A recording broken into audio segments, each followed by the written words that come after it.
والصلاة والسلام على سيد الأنبياء والمرسلين وعلى آله وصحبه أجمعين. ربنا تعالى في القرآن المجيد هو الذي أرسل رسوله بالهدى ودين الحق سبحان الله صدق الله صدق النبي الكريم قبل تحسين وتكريم وتعظيم ذو الجلال والإكرام. اللہ کریم اپنے حبیب علیہ السلام کی اس دنیا میں تشریفاوری اور جن شانوں اور جس عظیم ترین مقصد کی تقریر خاطر آپ تشریف لائے اس کے بارے میں فرماتے ہیں وہی اللہ جس نے ارسال فرمایا اپنے رسول کو اس شان کے ساتھ بالہدی ودین الحق ہادی بنا کر یعنی ہدایت دینے والے بنا کر اور دین حق کے ساتھ اس کائنات میں کوئی حق ہے کوئی سچ ہے وہ آپ سے رسول کی بات کر رہا ہے وہ رہبر و رہنما ہیں ہدایت دینے والے ہیں تو آپ سے رسول اور اگر اللہ کی طرف سے عادی بنا کے آئے ہیں تو پھر آپ ہیں بس یہ کوئی عادی ہونے کا رہبر و رہنما بننے کا دعویٰ کرتا ہے تو اپنی طرف سے کرتا ہے وہ خود ساختہ ہے یا لوگوں کی طرف سے ہے اللہ کی طرف سے ہدایت دینے والے رسول ہیں تو جب آپ صلی اللہ علیہ وسلم تشریف لاتے تو آپ صلی اللہ علیہ وسلم نے اس ہدایت کی تعلیم دی وہ تعلیم جنہوں نے اپنائی جنہیں ہم اصحاب رسول صلی اللہ علیہ وسلم کے نام سے یاد کرتے ہیں انہوں نے اس کو اپنے سینے میں محفوظ کر لیا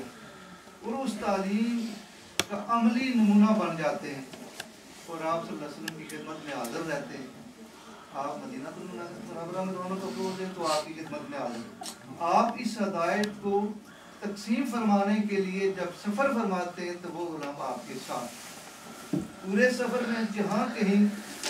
کوئی ہدایت دینی تو آپ صلی اللہ علیہ وسلم کوئی مخلوق پیش ہوتی کوئی سوال کرتی تو آپ صلی اللہ علیہ وسلم کوئی حاجتیں پیش کرتے تو اس کو آپ صلی اللہ علیہ وسلم تو یہ غلام ہمیشہ آپ صلی اللہ علیہ وسلم کی خدمت میں حاضر رہتے یہ سیکھتے جاتے صرف آپ صلی اللہ علیہ وسلم کی ہدایت دیتے آپ ہی کسی کی سنتے اور کسی کو عطا فرماتے یہ صرف حاضر رہتے سیکھنے کے لیے لیکن اپنے سینے انہوں نے کھولے ہوئے ہوتے اپنے وہ دامن بچھائے ہوئے ہوتے اپنی جولیاں بچھائی ہوئی ہوتی اس کو سمیٹتے جاتے اس طرح سمیٹا اس طرح سیکھا کہ یہ کامل نمونہ بن جاتے ہیں پھر وہ وقت آتا ہے الوداع کا صرف ایک جلدی اس میں سے کہ رسول کریم صلی اللہ علیہ وسلم نے سب سے تو پہلے اپنے رب کی طرف رجوع کر کے اعلان فرمایا کہ میرے مالک گواہ رہنا جو تو نے میری ڈیوٹی لگائی تھی میں نے پہنچا دی اس کو پہنچایا ان غلاموں کو اب ان کے لیے ایک ڈیوٹی تھی جو آپ صلی اللہ علیہ وسلم نے نمایا وہ یہ کہ اے لوگوں جو حاضر ہو ادھر اے میرے غلاموں جو ادھر موجود ہو یہ میری طرف سے پیغام ان تک پہنچا دینا جو یہاں موجود نہیں ہے یعنی قیامت تک آنے والی انسانیت ان کے لیے میں آیا ہوں وہ سب محتاج ہوں گے میری طرف سے ہدایت کے وہ سب محتاج ہوں گے کہ وہ اللہ کی شناسائی حاصل کرے اللہ تک تعلق جوڑا جائے تو میں تمہاری ڈیوٹی لگا رہا ہوں اور ڈیوٹی ویسے نہیں لگائی پہلے ان کو تعلیم دی پڑھایا ان کو تیار فرمایا اور جب آپ سے نے نگاہ فرمائی کہ آپ یہ اس کا عملی نمونہ ہے واقعی یہ سمجھتے ہیں مجھے یہ تعلیم رکھتے ہیں پھر ان کی ڈیوٹی لگائی کہ ان تک آپ نے پہنچانا ہے تو میں اس محفل کے والے سے گزارش کر رہا تھا کہ اس دن سے میں عالم کے حکم سے آپ کے ساتھ ہی اللہ نے بخشا تو ہم تعلیم حاصل کر رہے ہیں سیکھ رہے ہیں اس کا عملی پہلو کیا ہے کس طرح ہم نے اپنانی ہے وہ ماحول بھی میسر ہے جب یہ ملتی جاتی ہے سبھی سیکھ رہے ہیں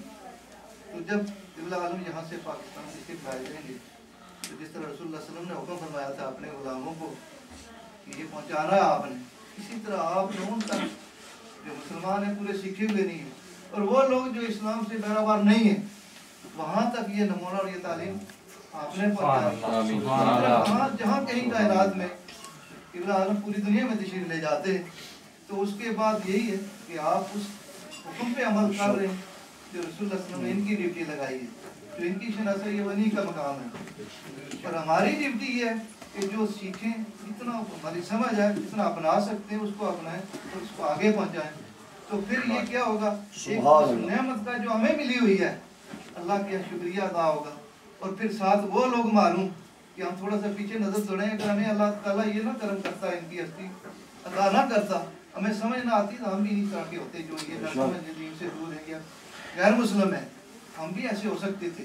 کہ اس نے کرم کیا, اس کے حبیب علیہ الصلوۃ والسلام نے کرم کیا, ان ہستیوں نے کرم کیا. تو اس کا شکریہ بھی اسی طرح سب سے اچھا ادا ہوتا ہے کہ ہم بھی کسی تک پہنچائیں کہ وہ بھی معروم نہ رہیں. اس سے قبل اپنے آپ کو دیہات کرنا ہوگا. اس طرح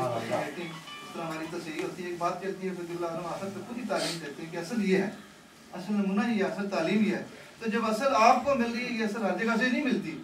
آپ کو چاہیں گے نصرت الہی آپ کے ساتھ ہوگی اور یہ زیادہ پھیلے گی, کیونکہ اللہ کی منشا یہی ہوتی ہے جو سب سے اچھے لوگ ہیں